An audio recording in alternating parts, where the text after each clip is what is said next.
पैंतीसवें श्लोक से आगे की चर्चा करेंगे। सपदि सखी वचो निशाम मध्ये निज परयोर बलयोरथम निवेश्य स्थितवती पर सैनिकायुरक्षणा ऋतवती पार्थ सखेरति ममास्तु।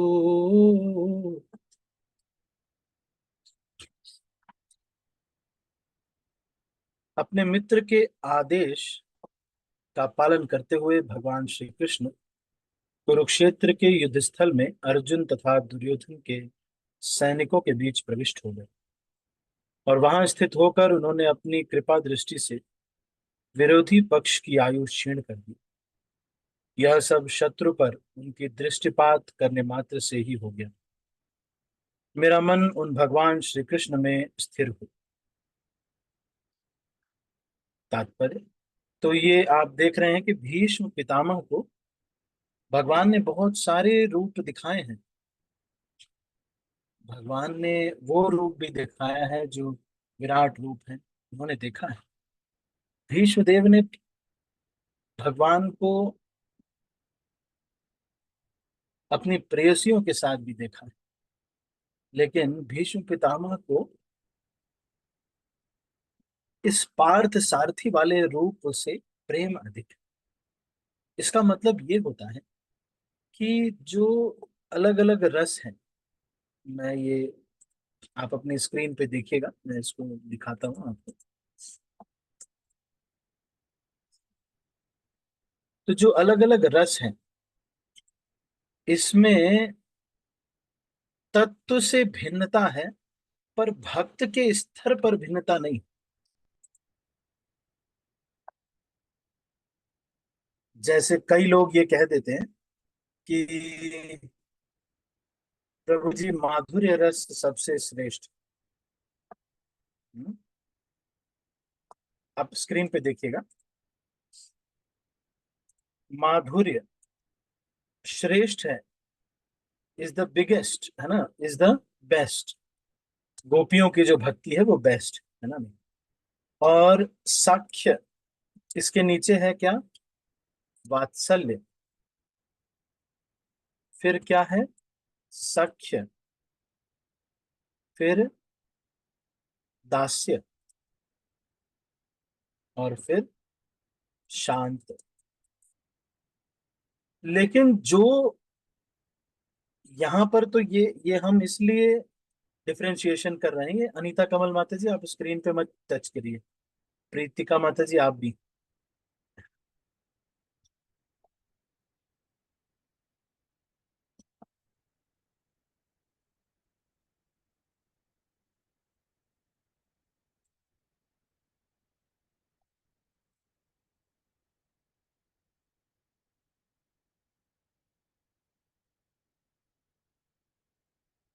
तो ये डिफरेंशिएशन आप समझने का प्रयास कीजिए।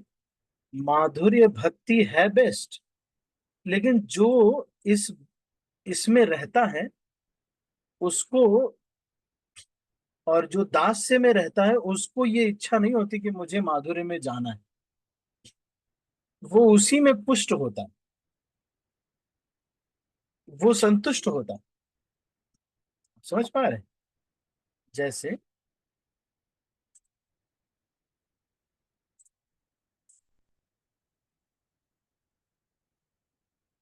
अब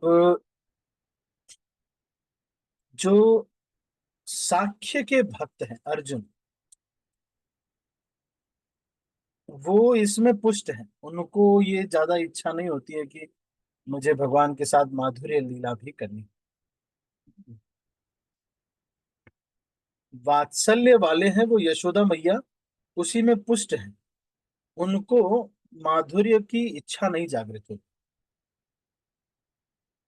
तो अब लेकिन क्या माधुर्य सबसे ऊंचा है? माधुर्य सबसे ऊंचा है।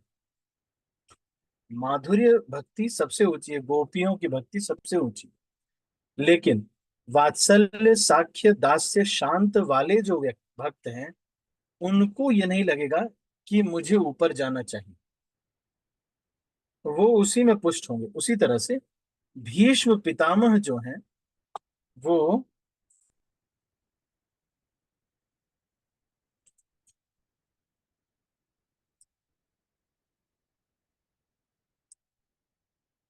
तो ये आपको थोड़ा सा याद करना पड़ेगा।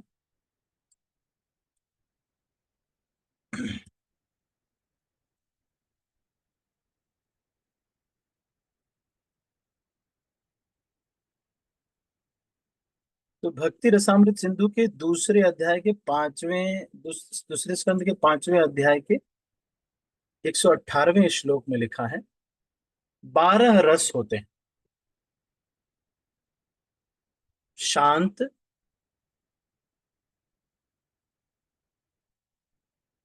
दास्य, साख्य, वात्सल्य, माधुर्य, हास्य, अद्भुत, वीर, करुण, रौद्र, भयानक और विभत्स।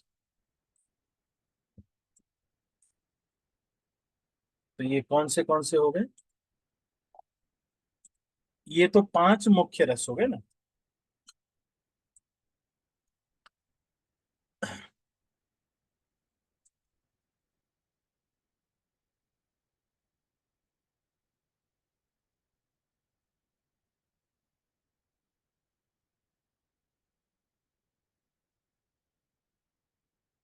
तो शांत,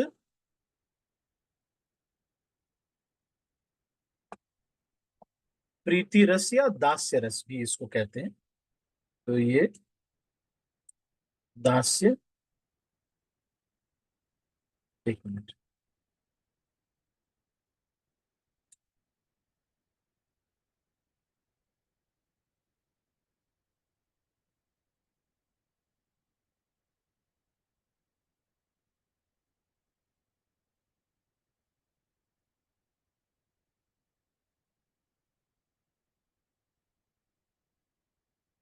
ठीक है, आप समझ पाए। फिर साख्य, वात्सल्य, माधुर्य, हास्य, अद्भुत, वीर, करुण, रौद्र, भयानक और विभत्स। तो वीर रस के भक्त हैं भीष्म पितामह। तो भीष्म पितामह को ये खुद इच्छा नहीं हो रही है कि मुझे अभी माधुर्य में जाना है या कुछ ऐसा ऐसा उनको नहीं लगा। ठीक है। तो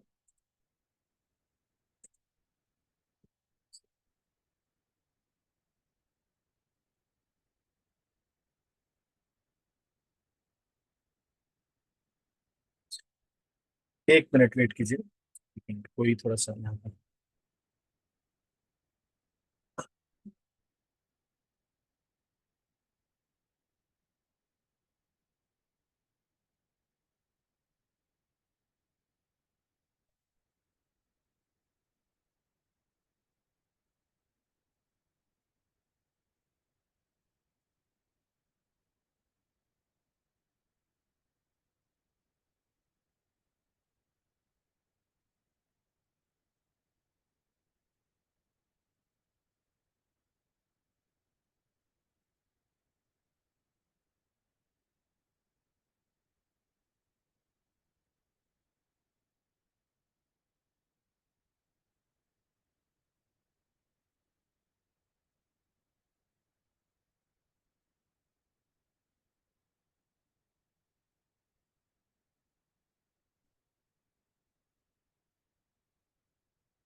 तो उनको ये लग नहीं रहा है कि मुझे ऊंचे रस में जाना है।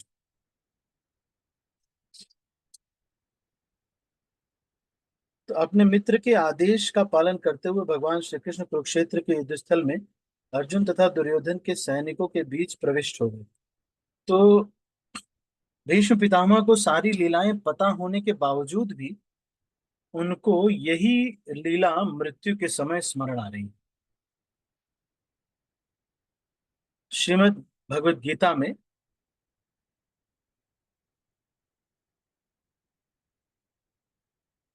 अर्जुन ने अच्युत भगवान श्री कृष्ण को आज्ञा दी कि वे उसके रथ को सैनिकों के व्यूह के बीच ले चले। उसने उन्हें कहा कि वे वहां तक ठहरें जब तक वह युद्ध में आए हुए उन शत्रुओं का निरीक्षण पूरा न कर ले जिनसे उसे लड़ना था। जब श्री भगवान से यह कहा गया तो उन्होंने तुरंत वैसा ही किया।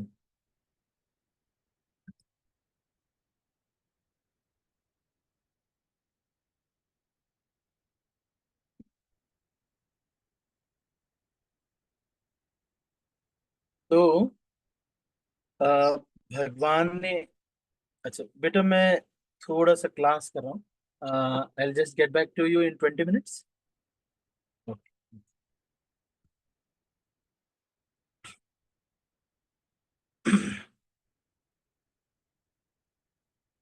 ये रहे भीष्म, ये रहे द्रोण इत्यादि।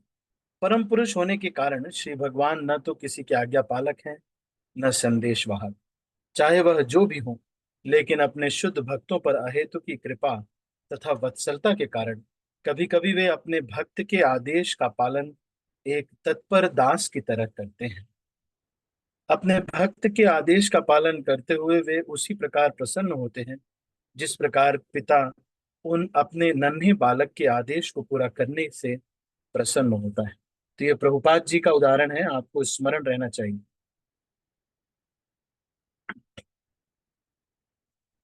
क्या उदाहरण दे रहे हैं?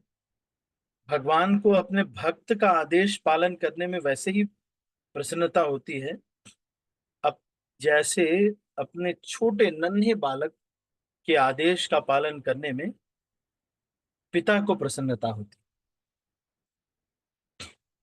तो छोटे बच्चे आप देखते हैं वो किस प्रकार से नखरे करते हैं, पापा को बोलते हैं घोड़ा बन जाओ तो घोड़ा बन जाता है। तो भगवान को अपने भक्त का आदेश का पालन करना उसी तरह से अच्छा लगता है जिस तरह से छोटे बहुत छोटे बच्चे के आदेश का पालन किसी पिता को बहुत अच्छा लगता है। जब भगवान उनके भक्तों के बीच शुद्ध दिव्य प्रेम हो और भीष्मदेव इस तथ्य से भली भांति अवगत थे, इसलिए उन्होंने भगवान को पार्थ सखे कहकर संबोधित किया। भगवान ने अपनी कृपा दृष्टि से विपक्षियों की आयु क्षीण कर दी। कहा जाता है कि कुरुक्षेत्र की युद्ध भूमि में एकत्र हुए सारे योद्धाओं को मोक्ष लाभ हो सका, क्योंकि मृत्यु के समय उन्होंने साक्षात भगवान का दर्शन किया था। अतएव अर्जुन के शत्रुओं की आयु को क्षीण करने का अर्थ यह नहीं है कि भगवान श्री कृष्ण अर्जुन का पक्ष ले रहे थे। वस्तुतः वे विपक्षियों पर कृपालु थे, क्योंकि यदि वे सामान्य तौर पर घर में मरे होते तो उन्हें मोक्ष लाभ न होता। यहाँ उन्हें मृत्यु के समय भगवान के दर्शन करने, तो भगवान उनके ऊपर भी कृपा कर रहे हैं, क्योंकि अब उन्हें भगवान के दर्शन से मोक्ष लाभ प्राप्त होगा। अतः भगवान सर्व मंगलमय हैं। तो यदि कोई युद्ध स्थल में शरीर छोड़ता है तो उसे स्वर्ग लोक मिलता है। यदि कोई युद्ध स्थल में शरीर छोड़ता है तो उसे युद्ध स्थल में शरीर छोड़ने वाले को स्वर्ग की प्राप्ति होगी। लेकिन अगर कोई वीर गति को प्राप्त करता है तो उसे सूर्य लोक मिलता है। सूर्य लोग बहुत अच्छे से लड़ाई करे, बहुत ईमानदारी से रहे तो क्षत्रिय स्पिरिट को बरकरार रखा तो सूर्य लोक उसको प्राप्त होता है। तो ऐसे तो सूर्य लोक मिलता है, ऐसे तो इस भौतिक संसार से मोक्ष मिल गया। यहाँ उन्हें मृत्यु के समय श्री भगवान के दर्शन करने का तथा भौतिक जीवन से मुक्ति पाने का अवसर मिला था। अतः श्री भगवान सर्व मंगलमय हैं और वे जो कुछ करते हैं वह सब सबकी भलाई के लिए होता है। ऊपर ऊपर से यह सब उनके घनिष्ठ मित्र अर्जुन की विजय के लिए प्रतीत हो रहा था, लेकिन वास्तविक रूप में यह अर्जुन के शत्रुओं की भलाई के लिए था। ऐसे है श्री भगवान के दिव्य कार्यकलाप, और जो भी इन्हें समझता है वह भी इस भौतिक शरीर का त्याग करके अब करने के उपरांत मोक्ष प्राप्त करता है। श्री भगवान किसी भी हालत में कोई गलती नहीं करते, क्योंकि वे परम पूर्ण हैं और सर्वदा सबके लिए मंगलमय हैं। तो भगवान सबके लिए मंगल करते हैं। इस इस कार्य से भगवान सभी को मंगल कर रहे हैं। उनकी मृत्यु हो रही लेकिन तो भी उनको मंगल ही भगवान कर रहे हैं। व्यवहित प्रीतनामुखं निरीक्ष्य स्वजनवधाद्विमुखस्य दोषबुद्ध्या कुमतिमहरदात्मवेद्ययाय शरणरतिः परमास्य तस्य मेस्तु। जब युद्ध क्षेत्र में अर्जुन अपने समक्ष सैनिकों तथा सेनापतियों को देखकर अज्ञान से कलुषित हो रहा लग रहा था, तब श्री भगवान ने उसके अज्ञान को दिव्य ज्ञान प्रदान करके समूल नष्ट कर दिया। उनके चरण कमल सदैव मेरे आकर्षण के लक्ष्य बने रहे। राजाओं तथा सेनापतियों को लड़ने वाले सैनिकों के समक्ष खड़ा होना पड़ता था। वास्तविक युद्ध की प्रणाली यही है। तब राजा और सेनापति आज के तथाकथित राष्ट्रपति तथा रक्षा मंत्री जैसे नहीं होते। जब बेचारे सैनिक या भाड़े के सिपाही एक दूसरे से आमने सामने लड़ रहे होते थे, तो राजा या सेनापति घर में बैठे नहीं रह सकते थे। यह आधुनिक प्रजातंत्र का विधान हो सकता है, लेकिन जब वास्तविक राजतंत्र था तो सम्राट ऐसे नहीं होते थे, जो योग्यता पर विचार किए बिना चुने जाने वाले कायरों जैसे हों। जैसा कि कुरुक्षेत्र के युद्ध स्थल में स्पष्ट है, दोनों पक्षों के नेता तथा द्रोण, भीष्मदेव, अर्जुन, दुर्योधन सोए हुए नहीं थे। वे सभी ऐसे युद्ध में भाग ले रहे थे जो आबादी से कहीं दूर लड़ा जा रहा था। इसका अर्थ यह हुआ कि निर्दोष नागरिक प्रतिद्वंदी राजसी दलों के युद्ध के प्रभावों से बचे रहते थे। तो उस पुराने समय का युद्ध कैसे होता था ये बता रहे। एक तो ये कि जो युद्ध के लिए जो निर्देश देने वाले, डिसीजन लेने वाले लोग भी युद्ध में खड़े रहते थे। मतलब मान लीजिए कि सबसे आगे खड़े हैं योगी जी, मोदी जी, ये लोग सब लोग आगे खड़े होने चाहिए युद्ध में। और उधर से भी जितने भी लोग हैं, सब जितने भी पॉलिटिशियंस हैं, वो सब लोग सबसे पहले आगे खड़े। तो सारा पार्लियामेंट और जितने भी पॉलिटिशियन स्टेट के भी हैं, सारे लोग उसके पीछे, वो लोग भी सारे लोग खड़े होने चाहिए युद्ध जब हो। और ये युद्ध हो कहाँ पर? युद्ध कोई भी जनरल पब्लिक को कुछ नहीं मारा जाएगा। यहाँ पर क्या कह रहे हैं? निर्दोष नागरिक प्रतिद्वंदी राजसी दलों के युद्ध के प्रभावों से बचे रहते थे, तो उनके ऊपर कोई नहीं कुछ करता।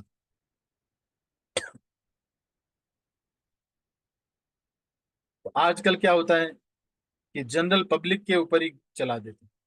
ऐसे युद्ध में जो कुछ हो रहा था उसे नागरिकों द्वारा देखे जाने की कोई आवश्यकता नहीं थी। उन्हें तो अपनी आय का चौथा भाग शासक को देना होता था, चाहे वह अर्जुन हो या दुर्योधन। तो बस ये इनकम का फोर्थ पार्ट वो दे देते थे। कुरुक्षेत्र के युद्ध में दोनों दलों के सेना नायक आमने सामने खड़े थे। अर्जुन ने उन्हें अत्यंत करुणा से देखा और पछताने लगा कि राज्य लिप्सा के कारण युद्ध क्षेत्र में वह अपने स्वजनों को ही मार डालेगा।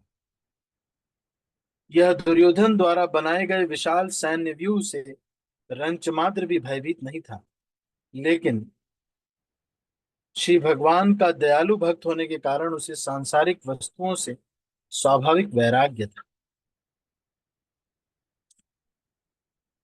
अतएव उसने निश्चय किया कि वह सांसारिक वैभव के लिए युद्ध नहीं करेगा। लेकिन यह तो अल्प ज्ञान के कारण था, इसलिए कहा गया है कि उसकी बुद्धि कलुषित हो गई है।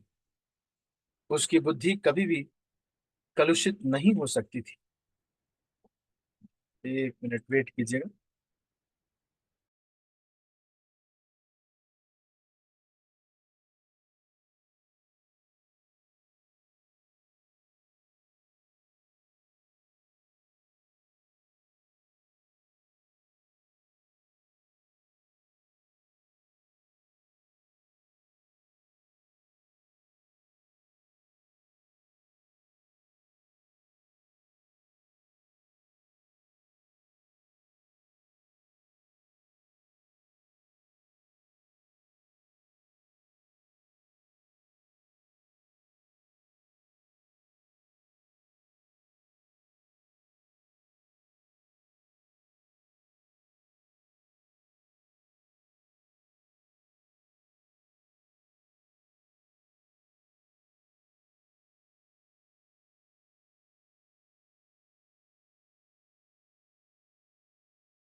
लेकिन यह तो अल्प ज्ञान के कारण था, इसलिए कहा गया है कि उसकी बुद्धि कलुषित हो गई।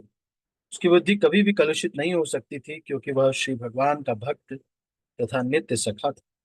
जैसा कि श्रीमद् भगवद गीता के 4 अध्याय से स्पष्ट है, अर्जुन की बुद्धि कलुषित प्रतीत होती थी। अन्यथा मिथ्या देहात्म बुद्धि द्वारा भौतिक बंधन में पड़े कलुषित बद्ध जीवों के कल्याण के लिए श्रीमद् भगवद गीता का उपदेश देने का अवसर कैसे प्राप्त हुआ होता। भगवद गीता संसार के बद्ध जीवों के उद्धार के लिए सुनाई गई, जिससे वे शरीर को मिथ्या ही आत्म न मान बैठे और परमेश्वर के साथ आत्मा के नित्य संबंध को पुनः स्थापित कर सके। श्री भगवान द्वारा आत्मविद्या का प्रवचन मुख्य रूप से ब्रह्मांड के सभी भागों के समस्त व्यक्तियों के लाभ के लिए हुआ था। तो यहीं पर हम इसको क्लोज करते हैं। ये हमने आज जो चर्चा किया, इसमें कुछ प्रश्न मैं पूछूंगा, आप इसको उत्तर देने का प्रयास करेंगे।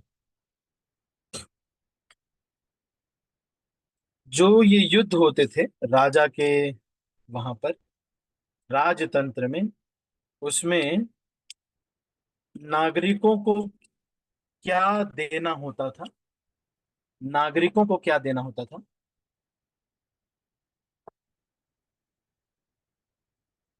युद्ध में नागरिकों को क्या देना होता था?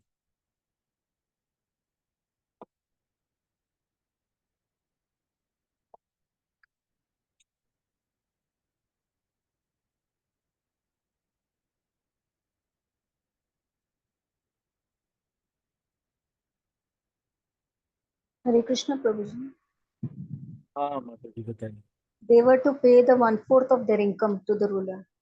हाँ, 1/4 ऑफ देयर इनकम। ठीक है। अ,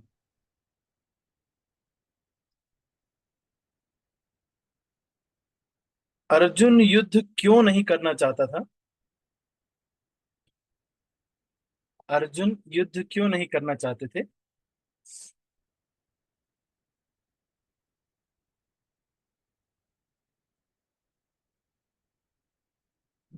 हरे कृष्णा प्रभु जी।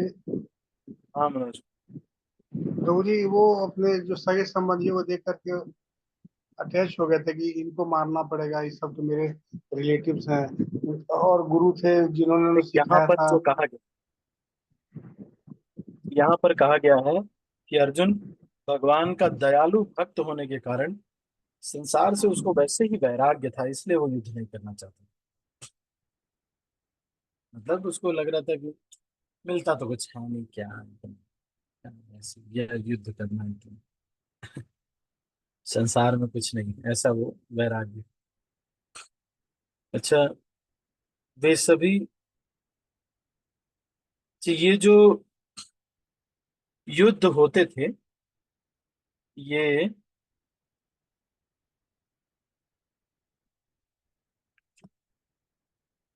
अच्छा इसके बारे में चलो तो भगवान बाकी जो लोग युद्ध करने के लिए आए थे उन सब के ऊपर उनका भी मंगल कर रहे थे। किस प्रकार से कर रहे थे? युद्ध करने आए हुए सभी लोगों का भगवान मंगल ही कर रहे थे, तो उनका ज्यादा मंगल हो रहा था किस प्रकार से? हरे कृष्ण प्रभु जी। हाँ सब। उनकी आयु कम करके लगे ही used to give them the liberation, मोक्ष देते थे। अच्छा, और कोई बताएगा? भगवान उनका भी मंगल कर रहे थे जो लोग युद्ध करने के लिए सामने, एक तो अर्जुन के तो साथ थे, लेकिन बाकी सब जो लोग युद्ध करने के लिए अर्जुन के अगेंस्ट खड़े थे उनका भी मंगल करते भगवान। कैसे?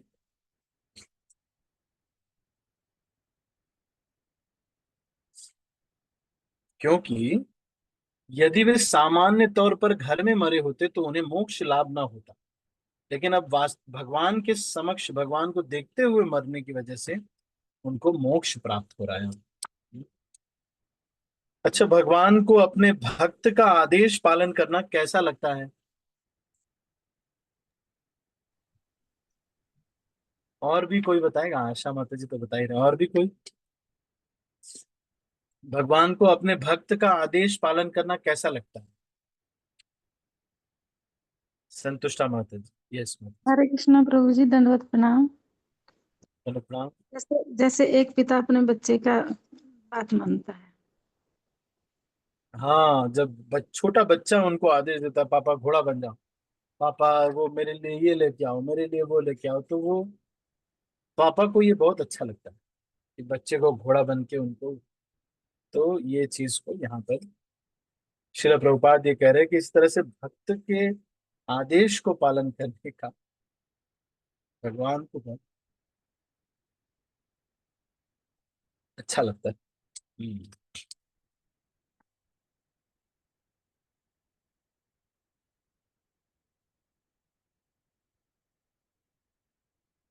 तो सामान्य युद्ध में जब कोई सैनिक वीर गति को प्राप्त होता है, धर्म युद्ध में वीर गति को प्राप्त होता है, तो उसको क्या स्थान मिलता है?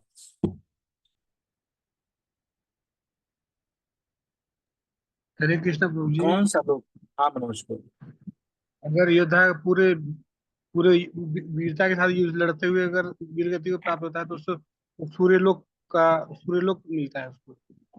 हाँ, जैसे नॉर्मली जो भी स्वर्गलोक है, है लेकिन पूरी वीर तो स्वर्ग स्वर्गलोक लोक है मिलता है। वो स्वर्गिक लोक ही है, मतलब सूर्यलोक। तो सूर्यलोक, चंद्रलोक, ये सब स्वर्गिक लोक ही है। तो उसको सूर्यलोक प्राप्त होता है। लेकिन जो आजकल जैसे इसराइल इसराइल ये सब युद्ध कर रहे हैं, किसी की महत्वाकांक्षा और किसी किसी चीजों की वजह से जो युद्ध होते हैं, इसमें ये लोग कोई स्वर्ग वगैरह नहीं जाते। ये लोग फिर अपने अगले जन्म में इजराइल वाले वहाँ मतलब अगले पार्टी के लिए जन्म लेते हैं, और इस पार्टी वाले उस पार्टी के लिए जन्म लेते हैं। मतलब इस देश जिस दो देशों में युद्ध होगा ना, वो दोनों, क्योंकि चेतना यही जो चेतना सोच करके वो शरीर छोड़ रहे हैं, वैसा ही चेतना उसका अगला जन्म वैसा ही हो जाता है। तो इसमें कोई ऐसा नहीं कि उनको स्वर्ग इत्यादि जाया जाता है, क्योंकि ये सब महत्वाकांक्षाओं की वजह से हो रहा है, कोई धर्म युद्ध नहीं हो रहा है। ठीक है। तो आपको कोई प्रश्न है तो पूछ सकते हरे कृष्ण प्रभु जी। हैं। हाँ। यस प्रभु जी मैम। आज एक कॉल आया था दीक्षा से संबंधित। माता जी फोन किया था। हाँ, तो सब लोग का दीक्षा, अब वो लिस्ट बनाएंगे ना दीक्षा के लिए। जी जी प्रभु जी। तो आप लोग प्रिपरेशन कर लीजिए उसके लिए, तो माला वगैरह सब सब कुछ ठीक कर लीजिए, है ना? क्योंकि अमृता माता जी की तो बहुत अच्छे से हो रही है ना। जी प्रभु जी।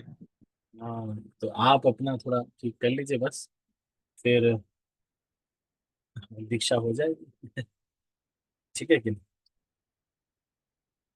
जी प्रभु जी।